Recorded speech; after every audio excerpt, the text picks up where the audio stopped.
Esselamu aleyküm aziz izleyiciler. Selamu aleyküm Halmurad ağa. Ve aleykümselam Kemine. Hormatly vatandaşlar hemden selamu aleyküm. No. Halmurad ağa kovmuşsunuz yine bugün ikinci gezek görüştük. Eyvallah. No. Ana No. daha sonra nasılımda etmişlerin var buradağında yok. Ha. Ay tüveleme Halmurad ağa. O, yine Halmurad ağa bugün onluklar var arada. Eyyam köp vaqtdan beri şu temanı təzeden qozgal deyip qozgap bilmäniyorduk yana. Yine hazır geldik. O onlukların ähmiyeti var arada. Halmurad ağa näme üçin gerek yine bize onluk diyes, onluk diyes. O bu onluğun o köp zatın yerine geçeceğine ve köp zatı yengilleştireceğine inanýas biz. O onu biz oylap tapamız yok aslında da yani görýäs şu zatı. Şonu hasam guramaçlykly ya da hemmekim bilsin şu zatın barlygyny diýen ýalak bir manyda. O orta atypdyk geçenlerde. Şonu siz täzeden gurrun berseniz Bolar kıysarağı bayçak bolan hormatly vatandaşlar. Orlukların görüdülmeginin büyük sebäbi näme diýýär? Birinciden Türkmenistan 30 yıl beri daşky dünýäden doğru izolýasiýada saklanyp gelýär, ýani informasiýa meselesinde. Yurdun içinde, döwletde, hökümetde näme bolýar, adamlar behabar. Adamlaryň ýagdaýyndan, duçar bolan gününden, çekýän jebrinden, bir keselçilikden daşarky dünýäde behabar. Informasiýa gelýär, gata-adyjyk gelýär, olum ýerine de hemmejikleri barlap bolunak, hökümetem şolary basyp ýatyrmak üçin birli çareler görýär, ýöne olumly diýen bolup barar. Indi orluklar näme gerek bolar? Şol zerurçylykdan. Zerurçylyk nämeden ibaret? Şol Niýasyň döwründe ol bilenmek bir neslin ýadynda ýokdur. Ýaşulraklar bilýändir. Niýas üçden köp adam köçede de, toýda da, hiç ýerde de ýygnyny öldärlip, ene şolar ýal karar çykardy. Üç bolup köçeden barýan bolsaň polisiýa. Ýa-ni üçin üç bolup ýygnaşdylar. Şolar ýaly ýagdaý we adamlaryň arasyny açdy. Adamlaryň gatnaşygyny bozdy. Täp türkmen biz bir ozal toýumyzy, ýasymyzy bütün millet bol bele soğup beren adamlar. Millet şolar ýaly. Man ýazyp getirip şunyny milletin agzyna alartmak üçin, her kişiň derdini özüne çekdirmek üçin ene şolar ýaly sistemany girdi. Bir gatdalyna adamlaryň agzyna alarty, ikinji gatdalyna korku sistemasyny saldy. Türmäň üstü bilen, soň narkotiklaryň üstü bilen milleti sanyny çykardy. Esasan ýaş nesil. Enne bir şu mal şolar ýaly ýagdaý emele geldi ýurdun içinde adamlar beýrek inanmakdan gorkýar. Hökümetten gorkanak, beýrek inanmakdan gorkýar. Eger men bir kalbymdaky aýdaýsam ol baryp meni polisiýa hökümete tapşyrjak ýalyk bolup görnýär. Ýöne hökümet ýöneýdi şolar ýaly adamlary, satyjylary höweslendirýär. Kime yer berýär, kime artykmyş produkty berýär, kime paýok berýär, kime pul berýär. Gara şol satyjylar ýa ene aýdaýyl şogulçylar öz peýdasy, küçüjek peýdasy üçin bütün halkyň bähriýetini satýarlar. Şonuň üçin indi adamlary täzeden birleşdirmek üçin. Ol bir, ikinciden şol adamlar özleri oturup hiç bolmany, indi adamlar bir köçede ýaşap otur, bir serginde, ýa bir owan için hemme kişi beýrek tanýar. Ýöne şonda da bütün owan gürrüňini ýa kemçiligini ýa bir aýdaýl ýetmezçiligini şol owa bolup oturup maslahat edip bilenakdyr. Näme üçin?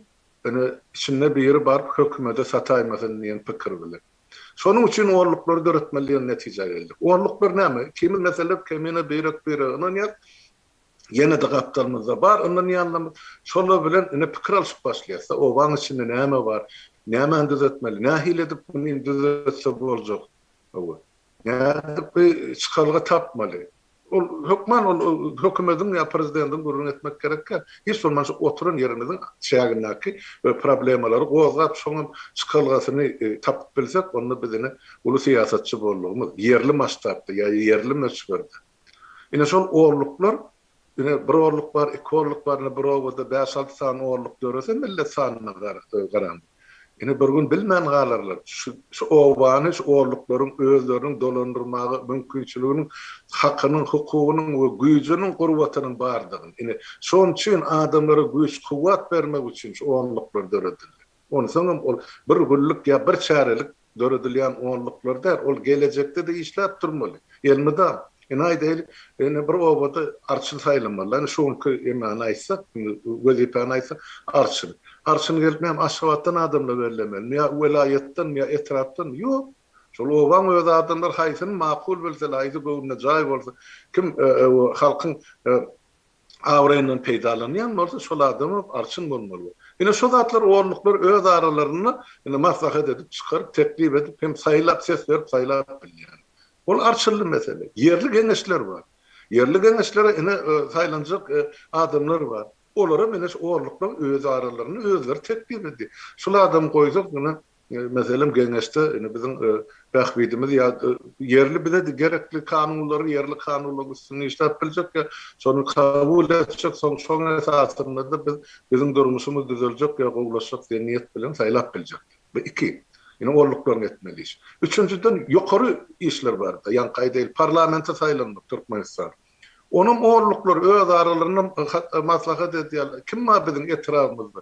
Ne atla buraya ya bizim derdimizi layık şu tayda goğap bilecek ya şu zatlar ortadan ayırmak için gerekli değerli kanunları çıkarıp bilecek, sonra yardım edecek, sonra şu kanunun işlemlerini yerli hakimlerden hem de yerli prokuraturadan talep edip bilecek haýsy şahsiýet bar. Ine şonu gelin saýlaýlyň. Ine orluklaryň ähmiýeti çok. Ilmidam işläp durmaly bolar. Mektepde de näme düzgün bar, çağılar wagynda näme bar, nämesi gowdal, näde şunu düzeltmeli, näde kömek etmeli. Ine şeýdip, ine şu işler ýola goýmak üçin şu bizim sütünmiz, bizim fundamentimiz şu orluklar. Yani Türk dilini altyapı diýäňizde şu fundament diýip alýan. Täze Türkmenistan şu goýulmaly fundamentini duran orluklar. Şolaň üstünde soň jaý gurup boljak döwleti. O bolmasa ýene de diktatura ýykylýar. Şonuň üçin ilkinji nowbatda orluklar adamlaryň pikirlenmek meseleni ukybyny täzeden gaýtaryp bermek. Birek pikir alışmak mesela hakkını, hukukyny, ynamyny gaýtaryp bermek. Ine şondan soňra adamlar özüni grajdanin hökmüni, raýat hökmüni, şu döwletiň eýesi hökmüni, toprağyň eýesi hökmüni duýup başlarlar. Ine şon üçin döredildi. Ya döredilip gidip otyr şol orluklar. Ine ähmiýeti şundan ibaret genen.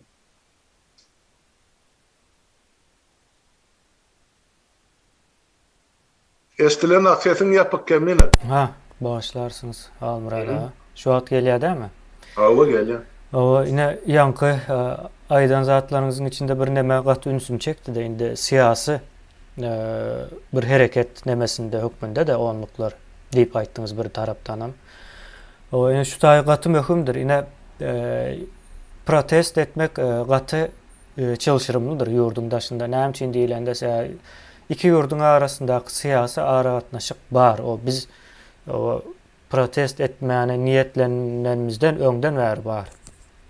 Orada elbä öňem gowuty bundan soň gowy bolmak isleýärse iki ýurdun arasyndaky hökümetleriň siýasaty o indi bizim o taýdaky hökümet hasap edemjok. Biz o Türkmenistan halkynyň gözüne öňünde o jenaýetçi bir topar, guramaçylykly işleýär. Ondan soň jenaýetçi topar ýöne halkara derejesinde daşary ýurt şonu kabul etmeli.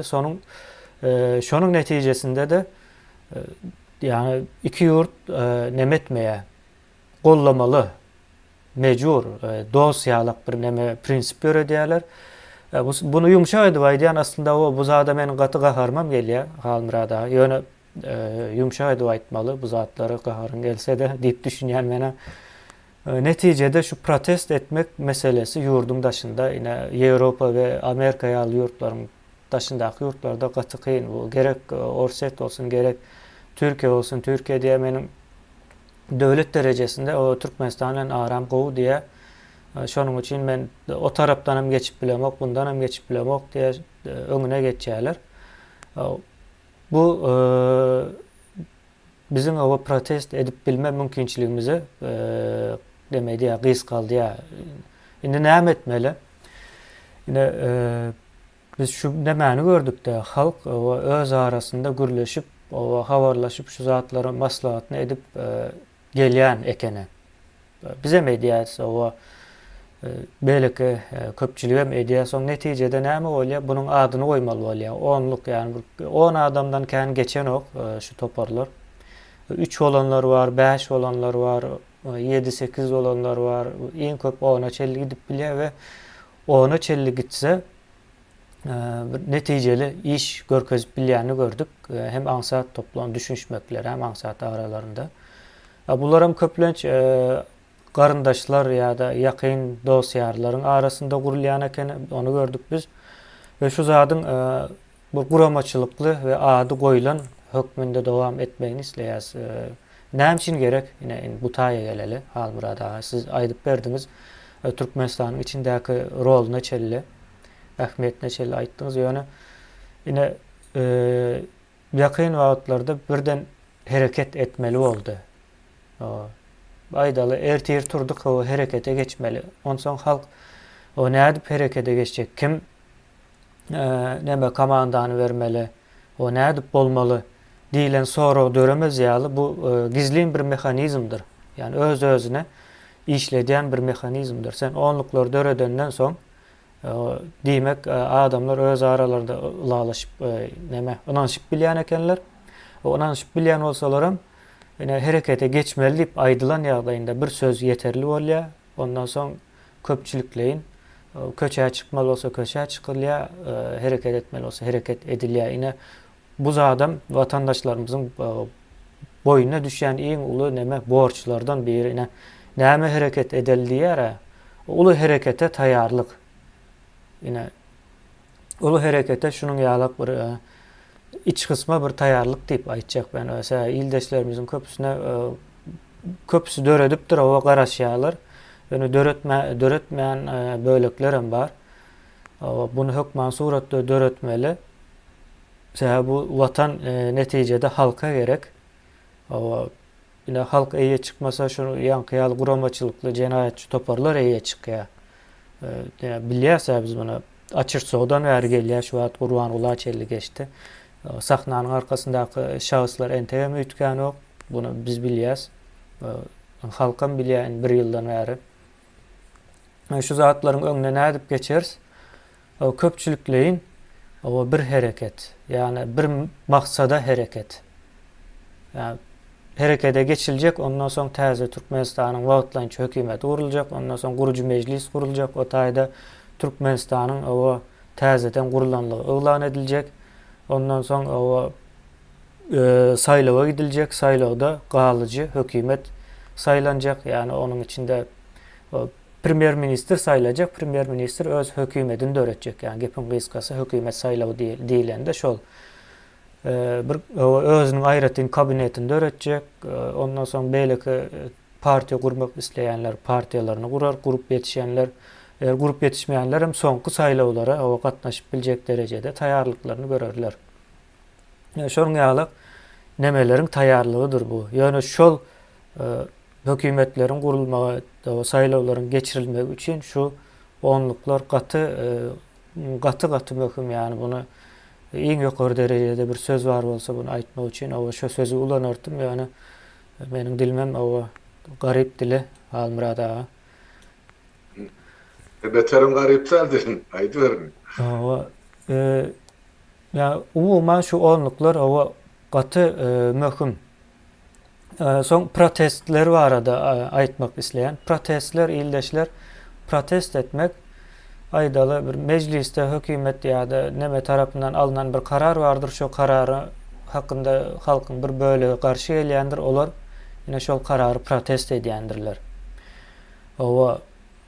Buna protest diýilýär. Ýöne bize protest etmek yeterli gelen ok. Gaty uly maştapda bir zat gerek. Yani ayaklanma gerek, hereket gerek. Şonuň üçin biz ine şonuň taýýarlygynda. Yani biz öz üstümüze düşen işi edip dursa gece gündüz aklımızın çatandan, yetenden bir zatlar dörediyäs, işleýäs, o adamları yetiştirýäs, käbir adamlar o yetiştirmeli olsa bize bir zatlar öwredýärler, biz olardan öwrenýäs. gerekli yerinde. Olar bizden öğrenýär. Bu iş şunun ýaly bir izgiderli we her kimin o ýa-da her gatlagyň boyuna düşen borç bardyr. Ine halk köpçüligi şu onluklary bilen jogapkärdir. Halmyrada ine dogry nemeleri düşündürmekde veya hökümet arada, döwlet arada ediljek işler aýtmak bilen o jogapkärdir ýa-da bundan öň o edilen ýalňyşlyklar bar 30 ýylyň dowamında. Ine Halmyrada onam o gürrüm beripdiler, hatda şu wagt gyska gürrüm berse de bolar şo zady. O nerelerde ýalňyşyldy, näme üçin biz şu wagt o aýratyn bir siýasat ýöredýäs. Bizim siýasatymyz o Türkmenistany täzeden gurmak. O bizi daşymyzda işleýänler ýa-da bize goşulyp bilmeýänler ýa-da bizim şol adamlar bilen o işleşip bilmejegimizi düşünýän adamlarymız täze Türkmenistan siýasatyna garşy adamlardyr. O garşylygam ine Halmyrada 30 ýyllyk tejribesinden bilýär. Saparanyň aýratyn bir tejribesi bar. Yani Halmyrada esasy şu siýasy nemede gezeni üçin ve Halmyrada gyska aýdyp beripdiler. Yani azyrak wagtymyz bar Halmyrada. Soň onluklarga möhümligini şu taýa bağlamaly da şonuň üçin soradym Halmyrada. Yani diňe siýasatçylar hereket etmeli däl. O halkın bir tarapynda bolmaly. O siýasatçy ýalňyş hereket edýän bolsa halk şonu seljerip bilmeli diýjek boldum umumyň. Gatı doğru fikir. Kemine ima geçmeka köne samana geçmeka şuun kısol oğurluklar men tamamlayın. Teredim tanışlar. Oğurluklar yurdun içini döretmek ansatma yazaşını diyen soruları men içini ansattık bay diyen. Neymişi? İçini ansat. İçini bir oğuda, bir köşede, bir seyirgini ya bir şehirde yaşayan adamını bir tanıyor. Kimin hükümeti işleyenini bilýärler. Kimin ejir çekýänini bilýärler, kim özü bilen pikirdeş, uğurdaş boljagyny bilýär. Şonuň üçin o taýda oňluklar döretmek ýa birek bilen yslaşmak. Ulukan bir işdäl bol, agyr işlemde. Ýöne bir şerti bilen, ýöne şo oňluklardaky edilýän gurruny ynamsyz ýa ynamy ödemedik adamlara aýtmak ýa duýdurmak gerek. Ine şu bir howpsuzlyk tarapy şo üçin edilse, onu oňluklar şo taýda döredilýär. Oňluklar hökümet döwlet üçin gaty hukuk şuňky jenaatkarlar üçin. Ola bilýär. Bu kömelip gal göze görünmeýän hereket. Ene aýda 1,5 milyon ilat bar diýer Türkmenistan. Şolar oňluklary bölünür. Kim bilir biljek haýsy oňluk, kim işleýär, nerede işleýär, näme diýerler, näme gürrüňe diýer. Olan her birinin adam gapdan bir paris takşak bolsa ýene milletin sanyny ikisi köpeltmeli-de. Şoň üçin oňluklar arkaýyn öz işini alyp gidip bilýär. Meni bir gün, ýa-ki sen aýdyşyň ýaly wagty gelende halk ayağa almaly, turmaly, herekete geçmeli diýileni oňluklar, bir obada hem oňluklar ýüze çykyryp görse millet öz problemlerini özleri çözmäge okuyup. Siýasy tarapy gatnaşmagyň halkyň şundan ibaret. Yurdun asyny näme üçin agyr oňluklar döretmek? Sebäp biz bir-birimiz hiç aşan gören tanan adamlarymyz da. Şonuň üçin ideýa birligi. Adamların bir gürleşip, söhbetleşip olup, ýanky bir işleşip, finaldan geçip, birek ynam gazan, ondan soň iş edildi. Görüp durursunuz, geçen 2 ýylyň dowamyny, Sapara bilen söhbetleşip başlamazdan beri, näçe adam gelip, meniň kanalymda näçe gede halkyň sesine çykyş etdir, ýa beýleki, ýa jaň edildir, ol müňlerçe adam bar. Şol saýlanyp işleje galy, o ýalan köpürjegim, Gıra çekilip gitti. Men ol adamlaryň adyny tutup oturmaýyn, özüňiz bilýän, kimiň nämedir. Şonuň üçin daşyny oňluklar döretmek. Gaty kynça ozur tanımayan adamlaryň bilen iş tartışýar. Ondan soň şonuň iş okuyup görüp, watany we halky ideýasyny we parlagyny görüp, pikir okuyup görüp, akylly huşuny görüp, ýerine ýa gaýtmajagyny bilip, ondan soň iş edilýär. Sizin şäherinde Türkmenistanyň öz içinde oňluklar öğretmek bu meselede ansat. Sebep doğa tanıyanız ol adamlar. Kimin nämedir? Kimden näme garaşmaly? Şonuň üçin utanman çekinmen şol oğurluklary döredin. Näçe çal oğurluklary döredip geçsen, şonçada çal täze Türkmenistany geçiriljek reformalar durmuşdy. Öz ornuny tapar. Durmuş diýen sizin durmuşuňyzda, watandaş. Her bir ojakda, her bir başgalyda, her bir şahsiýetiň durmuşuny, her bir adamyň durmuşuny şol geçiriljek bolýan reformalar şol ıglan edilen beyanatlar hemmeci ornunu tapar.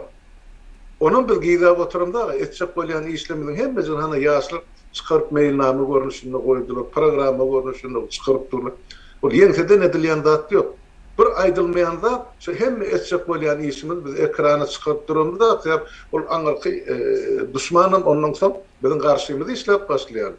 Hani saparağı yeri halka vermeli, reforman geçirmeli ise düğün Urvanoğlu perman veripdir ilata 16 sotkadan paylamalı. Biz 16 sotkan gururundan da belki 16 hektar, 160 hektardır. Ya 200 hektardır. Ne bar Şüveç'de 1000 hektarlı adamlarım yaşatıyor. Ne için Türkmen yaşamalılar yere yesi var. Yine mesele şu tayda. Ol bolsa ene şu ýa-da nanucundan petir dip mesele dip itiňi noklanýal 16 sotka berenmeli. Berjek bolsa Gurbanoğlu 15 ýylla bağışlanmaly kimiňe şagyna ýatdy. Ya bu halky görmedimi? Çekip oturan jebirli. Görgöseni. Indi bugun şu orlukdan işläp başlanandan iýmenli şundan gorkup ol öňüni almak üçin ilatyň şu stiliň öňüni beklemek üçin indi oklayanca gelmesi çägesi şol. Ýa-ni 16 sotkasy ya ýene dolar arzarla diýär näme diýär oýna bulan hemmesi. Yani bilmän ursun. Kim alacak bolýar onu. Bolýar bu taýda goýýaly görüňi. Indi şol ýa-ni sen beren soragyň bar. Şol ahmiyeti näme?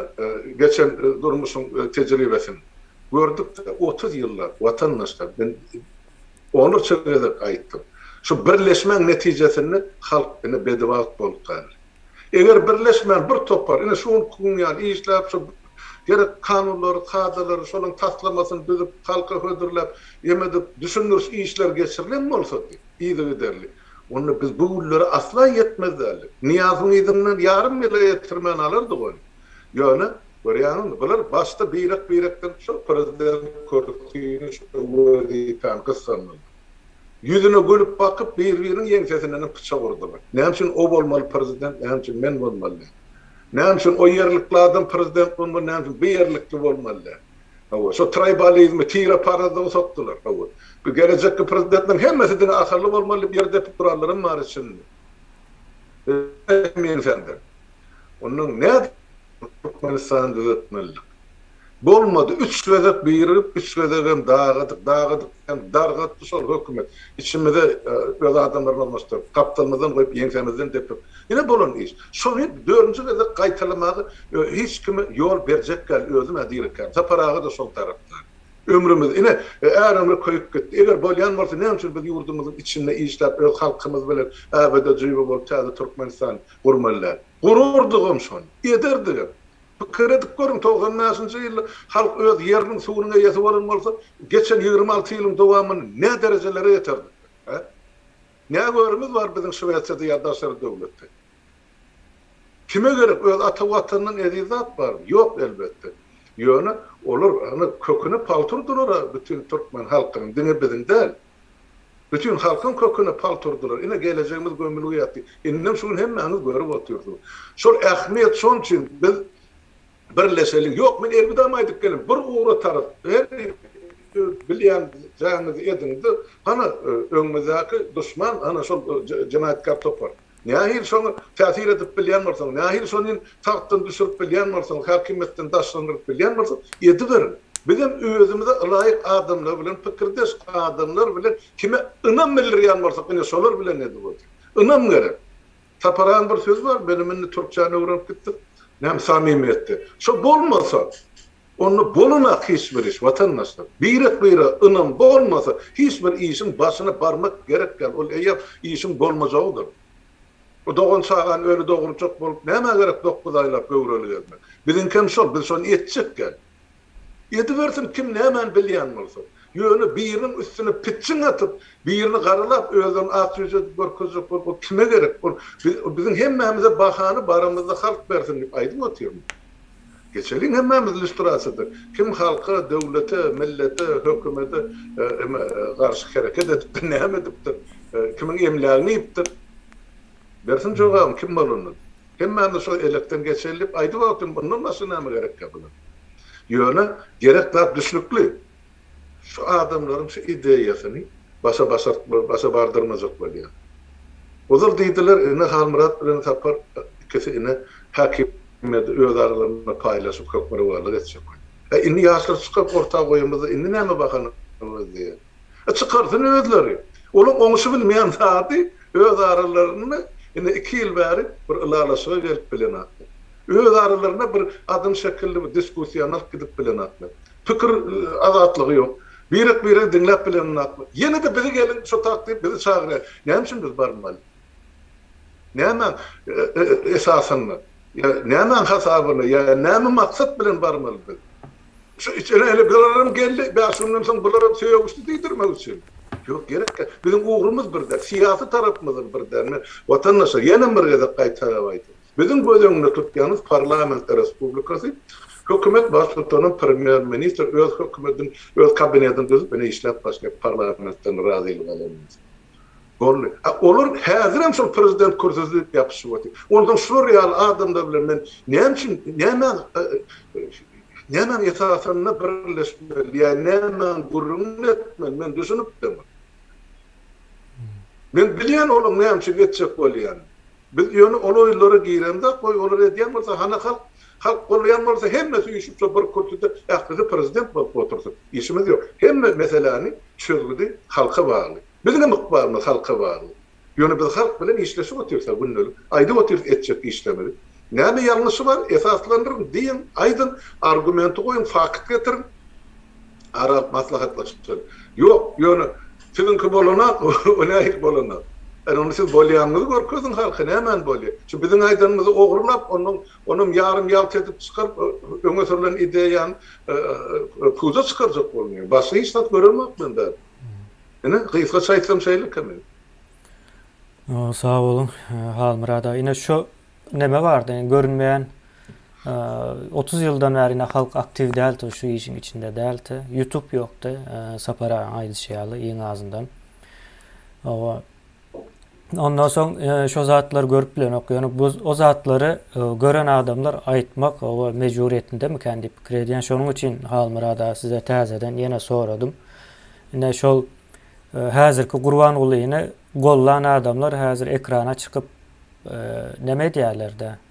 O halkyň ünsüni bölýärler. O jurnalist hökmünde ýene bir zat opozisiýa hökmünde. O opozisiýany biz aýtdyk, opozisiýa o diktaturanyň aýaly bolýar. O başga hiç adam bolup bilen ok. Sebäbi o ak bilen gara o bir-birine garşy zat däldir. Bu bir-birini tamamlayan bir zatdır. O ýa-da uzun kelte diýilene o diktatur o pozisiýa o şon ýaly zatlar bolýar. Soň o işler bilen ýören ok o zat. Yani ideologiýa dogry goýulmaly. Yani ýurdun problemalaryny niresinden tutsaň elinde galýar, gopup düşýär. Ondan soň näme diýen? Halmurada mejbur diýen şu zady o düýünden täzeden gurmaly diýende. O bir ustany çağırsaň o şu zat o nähile etmeli o oňaryp bilýärmi diýip soraýarlar. Usta da oňarar ýalda täzesini al diýärdi. Şol Türkmenistanyň ýagdaýy şu, täzeden gurulmaly. Ine täzeden gurmak üçin o päskel berjekler var. Kimler päskel berýär? Birinciden Ors ideologiýasynda bolanlar çykyp bilmä, gezip görenler var. İkinciden hem wagtynda halka, o ýurda düşmanlyk edenler var. Yani lüstrasiya meselesi Halmurada'nın häzir aýdany vardır. O lüstrasiyadan geçip bilmejek adamlar o yalandan hökmen suratda ya opozisiýa bolmaly ya jurnalist bolmaly. Duruzmaly, ine şu gidip barýan hereketi duruzmaly. Sebäbi näme üçin şu hereket diýip aýdýan? 2 ýyl bundan hem ine Halmurada bilen Sapara bardy. Ondan soň biz goşulduk. O hereket ulalyp gitdikçe soň näme etdiler? Şu hereketiň öňüni almaly diýdiler. Çıktılar aýratyn o bir zatlar gurdy, ýani birleşmäni o aýratyn bir ýere çykýarlar, ondan soň uzakdan durup birleşeli diýip gyrýarlar. Ine bulam logikanyň hiç bir ýakynyndan geçýän zat däldir illeşler. O siz ýokken biz bardyk diýip biljek ýagdaýda biz häzir. Biz şu pikirleri entek ekrana çıkarman pikirlenip gürleşip gören wagtymyz. Şu wagtlar ine Halmurada ine parti gurulsa näil bolar diýip men soran wagtym barda. Parti o çözülmez, parti ortalığı garşdyrar.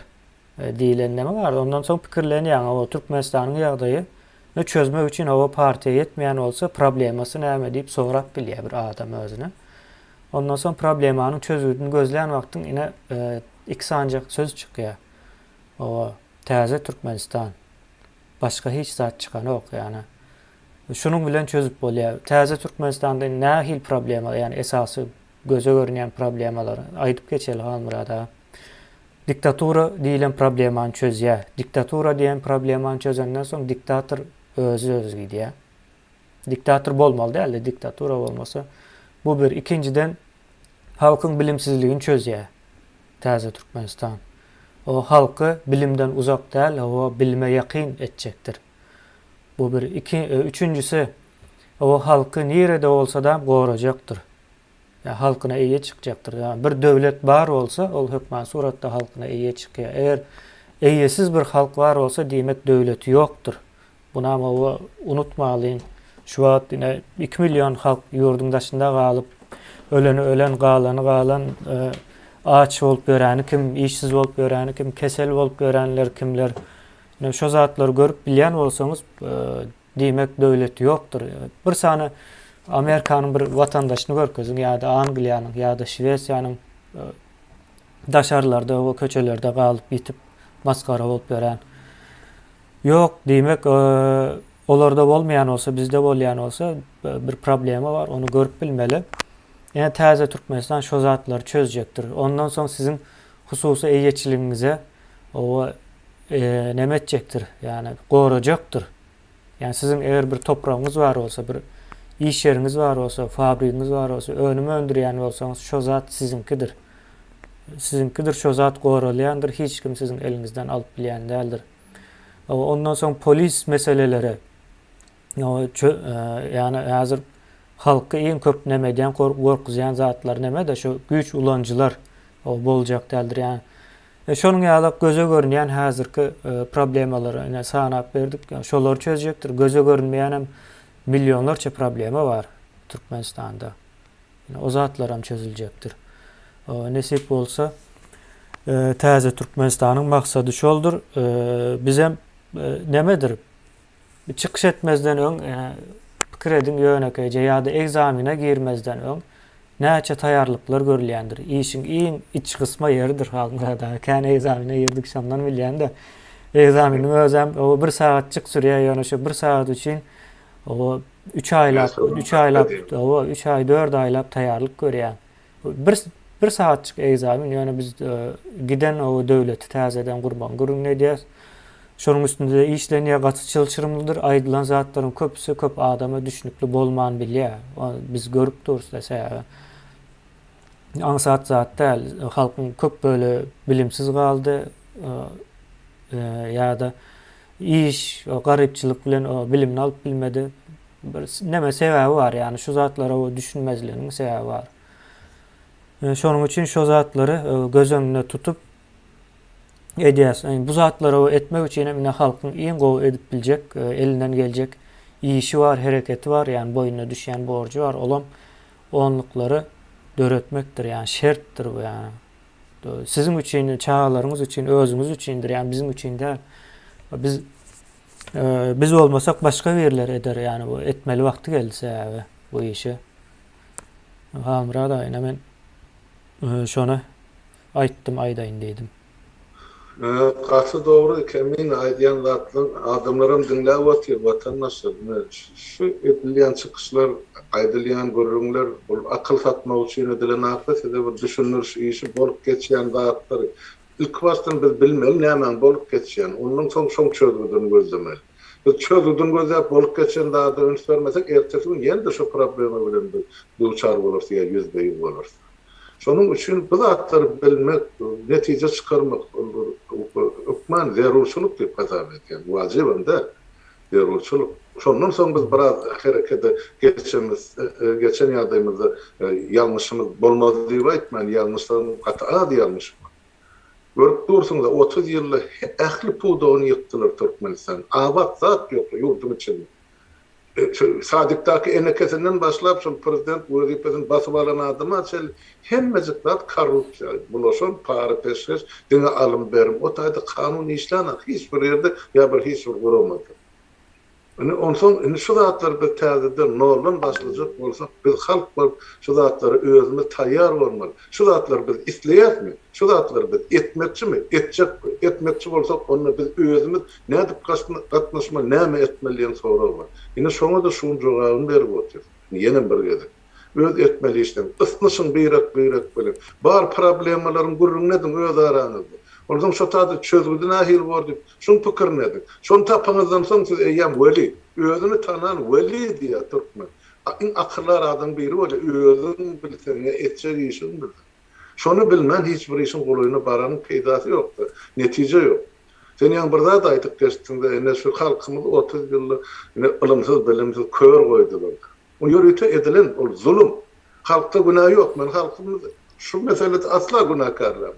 Halk okuyacak, ımtılacak şeyle şu zatlara ımtılayan halkımız var. Hani şu taşına çıkan neslin okulu bilimlisi görkezip oturdu. Yani okulsuz alınır, hani kitap okuyup yani internetten özüne gereğini alıp oturuyor şu. Men yaşındakilerim, keçilerim, beyliklerim. Halkımız talantlı. Şuları real hal, nepis halları dünya çıkarın. Millet ya ahalteka atını yetiştirin, dünyaya yayan millet. Atısını erkeğin andan görüşen, uruşan millet. O nahil ılıma ımtılmasın. Yol verilmedi. Elini urdular, arağını kaptılar. Yani şu zatları biz yolu koymalı. Onu biz diyen halk var, bililikte etmezler. Bir adam yol var, közünün kalını adam sürdüyle izine düşküder yani. Her bir adam fikir etmeyen başarılı. Belki bizim diyenler yanlıştır. Onu doğrusunu tapın. Yine şeydi, adamın fikirlerinde onun deyimi täze ideýa da gelýär, täze pikirim gelýär, problemi barsa şoň çözgüdünen tapyp bolýar. Şoň üçin orluklary haýdadyň, işledin, watandaşlar işläp dur. Yani ona maýdy. Şurdan içinde işläp dur, orluklarım var, yüzlüklerim var. Ýöne şol yeterlik mi diýilim soragy, men şuurlukça yeterlik däl aýdýar. Ya 5 welaýatyň adamy ahly taýýar bolmaly. Belli bir güne, belli bir wagty ya belli bir çäre. O miting çözene, protest çözene ayağa kalmak dedi. Aytma şu yıl hareketin yılı. Yani geçen yıl oyanış yılımız oldu. Şimdi bir yıl harekete geçmediyorum. Hazırlıkça hareket hayal var ya, men istediğim şey. Hayal. Elbette bir arzu hayal bilen işlemek olmaz, realzada seyretmeli. Gidip dur iş oluyor, sonun biraz çarpıştırmalı vatandaşlar. Bir de galta yenim 500 kilom garaşıp bilerdik bol yurdun taşınnaky ýagdaýym, içinnaky siyasi ýagdaýym. Gata agyr bolupdy. Onu özüňiz bilip dursun. Men sizin sanap ýene daýdyň derdiňizde dost etmeýin. Bilip otursun. Şu zatlaryň öňüne almak üçin biz orluklarymyzy çalklaşdyrmaly, ýetişdirmeli hemme gelecekki işlere, gelecekki wakalary biz taýýar bolmaly. Halk şunu ýa orluklar bilen işledi. Hökümetin edi biljek iş ýok. Hana Urban olayam götünceklep başladı. Näme esaslan 16 saatlardan berjek diýe. Ha, berjek bolsa nirde bolmaly. Ha, şunça ýylda. Ýok watandaş. O çoşorna özü çalışsın. O oýurlaryna girjek halk ýok. Halkyň özü açyly, berekeli watandaşlar. Yerli ýerden ýazyp durýar. Pikir öwredýän, jan edýän. Men hemmäňize ören minnetdar. Şu zatları, şular ýaly edip düşünüşiňizde, şular ýaly edip ýazyşyňyzda ýürekden sızdyrýan sözleriňiz üçin hemmäňize minnetdar. Ýöne şu işleri çalklaşdyrmaly. Bir wagtda şu çağalaryň gaýrat edin, ýene bir gedek ýatdy. Mektebe goýbermän. Ol kesel hiç kim olyny kiçin fiýlan näme bilen gutarjagym näme bolsa. Keselde okşanat. Şu bejerli diýende de erti, soň beýle korlar urup ýokýar. Doktorlar. Şoň üçin gaýrat edin, uğratman çağırdy. Bilen göreşin bir formasy. Özüň gorumagam göreşin bir forma. Biriniň üstüne sürünmek gerekler. Özüňi öz hakyny gorap bilsen, ene şu in göreşin urusudur. Gorunmagyň men urusu şudur. Ene şoňa aýdyn. Kemen şolukça. Soňam ýene o bir zat belläp geçen halmyrada halkymyzy köp ýalňyşdyrýarlar diýene. İnsan hakları halas edýän gurama däldir. İnsan hakları, insanların hakkı bar mı yok mu, alınýarmy, ezilýärmi şo zatlary anyklayan guramadyr. Birleşen Milletler hem edilçön ýaldyr. Hiç haçanam, hiç kim senin hakyny talap edip berip bilmeýär senin ýerine. Onu ýaly zat ýok. Kanun boýunça da ýok. Tebigat tarapyndan hem şonu ýaly zat ýokdur. Hatta biz geçen ine 4 sany insan haklarynyň demesine çıkışını hem içinde jurnalistler hem bar. Çıkışını perewod edip berdik. Bir 4 saatlyk bir video oldu. Ine şo taýda öz agzlary bilen aýtdy. Bu halky o halas olma mümkinçiligi barmy diýip sorady. Köpüsi şonu görmedi. Sen näme üçin görmeýär? Halkyň bilimsizligini we bolup bitýän daşyndaky zatlary düşünenok we düşmanny tananok. Ine şonuň üçin ben diýdi o görüp bilemok diýdi ýöne. Ine biz şo zatlary o görkezjek bolýas, etjek bolýas. Şonuň üçin ol nemäniň öňüne çykanlara bularyň hemmesi ünüs bölmekdir ildeşler ýani. Onun öňüne çykdyk, protest etdik. Hani çykýan bolsaň 2 ýyl boldy, netije berýärmi? Ýok ýani. Çıkmalymy? Çıkmaly. Bir gezek, iki gezek o göz üçin, siýasat üçin ediler. Ýöne netije almak üçin halkyň ünüsini şo taýa bermek düýünden ýalňyş we hiç ýerde de şo guramalar şo zady edýän däldir. Sebäbi olaryň nemesinde jogapkärçiliginde däldir. Bir millet o diktatordan o öz içinden çıkaran saylan diýeli ýani netijede sesini çıkaran o halk demek saylan hökmündedir ýani. Şondan halas etmekden jogapkär däldirler ýani o guramalaryň hiç haýsy. Näme derler? O şo ýurdun demokratik derejesi näme? O nä derejede demokrat? O ykdysadyety näme? O onanyp bolýarmy? Daşky siýasatda o näme? Bu näme? Şo zatlar analiz etmek üçindir. Ýoksam o elinden tutup çekip o kömek edýän o ýeri ýokdur. Bunam aýdýanlar ýöriýteler aýdýar ildeşler ünsüňizi bölmek üçin ýani oyandırmak isleýän oklar halky ýani düýpli bir mesele var. O şoňa gitmeýän ýani isleýän oklar. Şo meseledir. Onsoň o protestler o 2 adam 3 adam bolup o 5 milyon halkyň adyna protest edilýän däldir. O 2-3 adam çykýan bolsa öz bähbidi üçin çykýandyr diýip o kabul edýäs. Biz o halk bilen o bile hereket etmekçi o halky hereket ettirmän, ýani halk hereket etmän o biz nemedem jok. Sebäbi bu taýda biz halkyň öz nemesini görmek isleýäs. O talabyny şu zatlar. O talap etmek üçin hem düýpli meseleleri galdyrýas, ine düşündirýäs. Şu meselelerin hemmesi halka ayağa kaldırmalıdır. Sebäbi näme var? 100 milyardlarça pullarım ýok edilenligi var da son 30 ýylyň içinde. 100 milyardlarça pul. O pullarım o döwletiň içinde dolanmaly, aýlanmaly pul, aýlanan wagtdan hökmän suratda halkyň elinden geçýän pullardyr. Şonuň üçin hem bu zatlara eýe çykmaly aýdylandan soň entek o ses çykmaýan bolsa halkyň köp bölegi düşünen ok elinden alınan mal, mülki. Şonuň üçin bu zatları düşündirmeli. Bizim borcumuz ondan soň düşünenden soň halk ayağa galýandyr. Olam ayağa galmaly, ine biz galmaly däl diýen jok. Tiz wagtda nesip bolsa ayağa hemmämiz galmaly. Protest çözen ok. Protest gaty kiçidir soňam bizim näme alyp barýan nämämize dengelen ok. Yani Türkmenistanyň problemasyny çözen ok. Türkmenistanyň problemasy gaty uly, ýani döwlet täzeden gurulmaly. Täzeden gurmak üçin o hemme zady duruzmaly, hemme zat durmaly. Yani güýç halkyň eline geçmeli, gepin gysgasy. Ondan soň ýene bizem halk, halmyrada biz üýtgeçi adam däl. Ondan soň halkyň bölekleri bardyr. O şu siyasi meseleleri, döwletiň guruluşlaryny gurnap bilýän bölegi bardyr. Ondan soň o işläp biljek bölegi bardyr, bilim berip biljek bölegi bardyr, injiner bölegi bardyr. Ondan soň yazıcı bölegi bardyr. Bölekler kende hemmesi şolaryň ýani halkyň nemeleri, gatlaklary, ine şolar her haýsy öz üstüne düşen işi özü etmeli. Şonda da ine biz bizim üstümüze düşen iş şol hasap edýäs. Şonuň üçin şoňa göre taýýarlyk görýäs bu zatlaryň hemmesine. Almyrada şu taýda men boldum. Wagtymyzam 45 minut boluverdi ýaly. Maňa ýene bir 5 minut, 5 minut wagt ber, kemine üstadyň doldurýan şol. Ýana aýdyp geçdim de Birleşen Milletler Guramasynyň o ýa-da guramalardan Türkmen halkyna peýda ýok. Hakykatdan hem ýok şol. o Birleşen Milletler Guramasy Türkmenistanyň meselesini çözmäge de hiç bir döwletiň meselesini çözmäge borcu ýok. Ol ýony bar zatlar aýdyp berýär. O ene şular ýaly ýagdaý bolup dur, şu taýda hukuk bozulýar, bu taýda edilýär, bu taýda ezilýär. Onu şolary konstatasiýa fakty, onu edip bilýär. Eger ol hukuk milletiň hakyny, hukugyny çözýän bolsa, ana ýa Demirgazy Karaýan üçüncü diktator aktygy otur taxtyň üstünde. Atası, kakasy aktygy. Näme üçin onu şo kritika bilen onu Birleşen Milletler Guramasy wezipesinden çetleşdiren ýaşa rejim ýykana. Yok, onların hukuku yok. Yani 48-nji ýyldan beri Palestina urşugy dotyr İsrail bilen. Eger Birleşen Milletler Guramasy şol problemany çözýän bolsa, çözerdiler. Yarım asyrdan köprak bar urşugy dotyr. 60 ýyldan, 65. Ne seredin? Inne şol çözmeýärligine men diýer şaý. Watandaşlyk ynanaýma.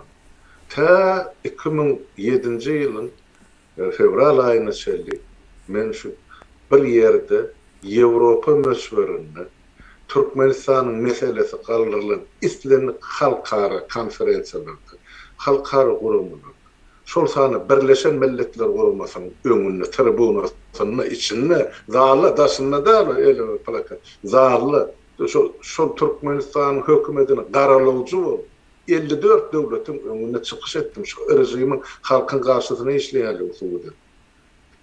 Näme çare gördüler? Rezolýusiýa kabul etdiler. Niyaz o rejimini ýazgardylar ve 2004-nji, 2003-nji, 2004-nji ýyllarda 2 ýyl ýyldan soň emede Ženewada çykyş etdi. Ženewada ýanky Birleşen Milletler Guramasynyň baş kantory dünýä kantory emede Amerikada, New Yorkda, Ýewropa kantory emede Ženewada, Şweýçariýa. Hani netice? Yo, olaryň guruluşunda ýok. Aýtmadyk pikirim, getirmedik faktlarym. Ene şolar ýaly papkalar bertildi. Hani netice? Hiç de. Olara diňe informasiýa. Paltam daşa degenden soň 2007-nji ýylda aýtdym. Gabry bolsun, men şolaryň hiç birine barjadan da, gatnaşydan da çözüm aýtjak. Men ol hödür keremine mätäz adam däl ýa, ol tölejek bilýärdi bilen o tak aýlanyp, bu tak baryp atelde ýatyp, mugu çöregip ýygyma gaýdar ýa. O taýda halk, bedewat halkymyzyň gurulun edilipdi. Çözgüt bolman ýerine men näme toy generalmy, o tak baryp geldi meşek, gitti meşek gaýdar ýa. Aýtdym şowundan bar, men gitjek mesele çözülmeýän bolsa Türkmenistan işim ýok. Ine gidem ha. Täp o taýda çözülýän meseleler ýok. O biz aýdyp diýip bilersin, şular ýaly ýagdaý bar. Ene bar ne bir ýanky bütün dünýä saglyk saklaýyş guramasy bar. Wekillerini uğratdy, hiç tat ýok diýip geldi.